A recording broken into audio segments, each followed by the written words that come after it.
Happy birthday. Eenyuudhaaf? Maaltu? Birthday ati jettu kun kan eenyuti? Baanoo afaan warra na dhuftee naan jedhe. Deema maal galii rafi?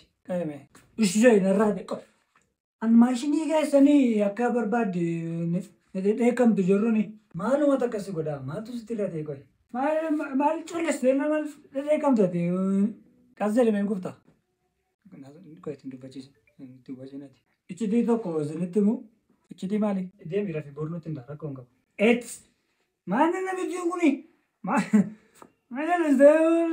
tokko ta'e maal gosa callisteetu na raffisuuf ariifattate maal bu'aa? Hin bo'in bakka dhiisnee dhaluutu maaltu si boosisa? Amma isin alkoolii dhugdee mashooftee jechuudha akkas godhattee amma ati akkamitti akkas jenna waan sina manaan iyyuu hin gootaati. Jireenya koo irraa kaase duruma achi as dhufa koo nama alkoolii dhugduu natti hin tolfalaan sirriitti. Kana naatti shaawu lamaan keeyyuu.